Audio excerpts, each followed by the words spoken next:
নমস্কার বন্ধুরা, সবাই কেমন আছো? অনেক দিন পর মাথা আসলাম। তোমাদের দাদাভাই এই 2 মাস হতে চললো মারা গেছে। তার মধ্যে একদিন মাথা আসরিয়েছিলাম, আর আজকে ভালো লাগে না। এখন আর মাথা আসরাই বা কোনো কিছু করি, ভালো লাগে না কোনো কিছু।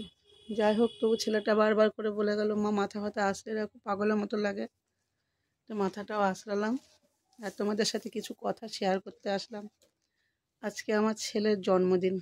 তোমরা সবাই আমার ছেলেকে আশীর্বাদ করো, ও যেন মানুষের মতো মানুষ হয়, যেন ভালো থাকে, সুস্থ থাকে। আর মনটা খুবই খারাপ, তোমাদের দাদাভাই নেই। আজকে আমি আর কাঁদবো না, কেন কান্না করলে আমার ছেলের অমঙ্গল হবে। তবু তোমাদের সাথে ওই যে বললাম শেয়ার করতে আসবো, সব কথাই তোমাদের সাথে শেয়ার করি। ছেলের আজকে জন্মদিন। তো তোমাদের দাদাভাইয়ের খুব ইচ্ছা ছিল এই বছর ছেলের জন্মদিনটা ধুমধামের সহিত পালন করবে।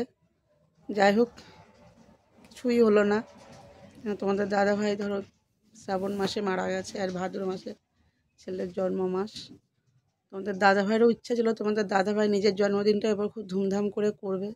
তো তোমরা তো সবাই ভিডিওতে দেখেছো, মালা পরে তোমাদের দাদাভাইকে পায়েস করিয়ে খাইয়েছি। তো তোমাদের দাদাভাইয়েরও শ্রাবণ মাসে মৃত্যু মাস, শ্রাবণ মাসে জন্ম মাস। শ্রাবণ মাসের 1 তারিখে মারা গেছে তোমাদের দাদাভাই, আর 21 তারিখে তোমাদের দাদাভাইয়ের জন্মদিন। আর ছেলে এই যে 12ই সেপ্টেম্বর ভাদ্র মাসে।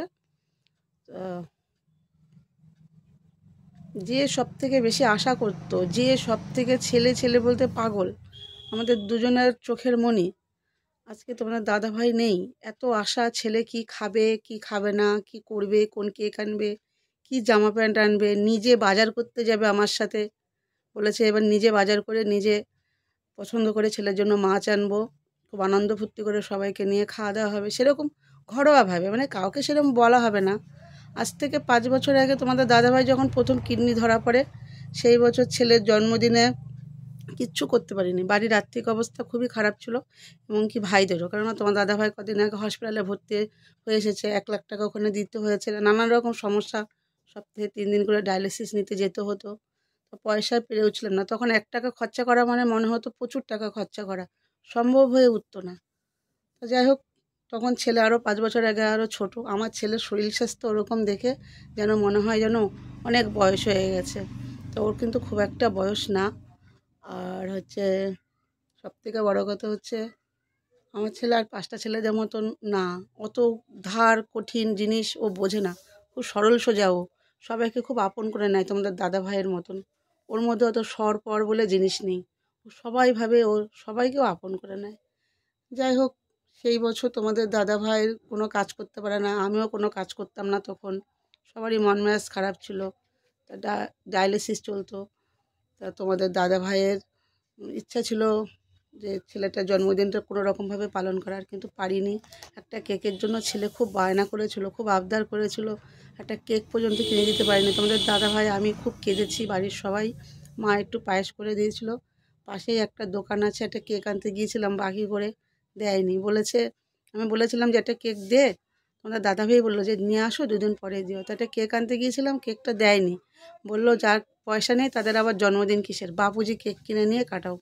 তা সেই কথাটা আজীবন মনে থাকবে, মনে আছে, মনে রাখবো। আর আজকে যদিও একটু পয়সা পয়সা নেই, যদিও একটু আগের থেকে একটু আর্থিক দিক থেকে মানে একটু পয়সা হয়েছে, নিজে কাজ করতে পারি, কাজ করি, সেলাইয়ের কাজ করি। আজকে দেখো কিছুই করতে পারলাম না। তখন পয়সা ছিল না, একটা কেক দিতে পারিনি। আর আজকে একটা কেক কেনার ক্ষমতা থাকলেও ছেলেটাকে দিতে পারছি না। ছেলেও বলছে না মা, বাবা নেই, বাবা এত আশা করেছে, আমি কেক কাটবো না, আর ওসব করো না, আমারও ভালো লাগছে না, মন মেজাজ খারাপ লাগছে। তো সেই জন্য কোনো কিছুই করিনি, করলামও না। তাই এখন ভাই বাড়িতে এসে, এখন বাজে বিকেল 5:30। ছোটো ভাই বলছে মা একটু পায়েস করো, দিয়ে রনিকে দাও। তো একটু পায়েস করে দেবো। জন্মদিন, ছোট মানুষ, ও তো বুঝি, ও যতই না করুক। তোমাদের দাদাভাই ওপর থেকে বলবে দেখো ছেলেটার জন্য কিছু করলো না, আমি চাই না তোমার দাদাভাই ওপর থেকে কষ্ট পাক। তো যাই হোক, এইভাবেই 2টো জন্মদিন কাটলো এবছর। যদি সবাইকে ভালো রাখে, সুস্থ রাখে, অবশ্যই ছেলের জন্মদিন সামনের বছর হয়তো সামনে 5 রকম ভাজা ডাল ভাত দিতে পারবো। সে আশীর্বাদ তোমরা করো। আর আমি যতদিন বেঁচে থাকবো ততদিন তোমার দাদা ভাইয়ের জন্মদিন আমি পালন করেই যাব। অবশ্যই পালন করব। তা তোমরা সবাই খুব ভালো থেকো, সুস্থ থেকো, এই কামনাই করি ভগবানের কাছে। আর আমার ছেলেকে তোমরা দুহাত ভরে আশীর্বাদ করো, আমি যেন আগামী দিনগুলো যেন আমার ছেলেকে নিয়ে পথ চলতে পারি।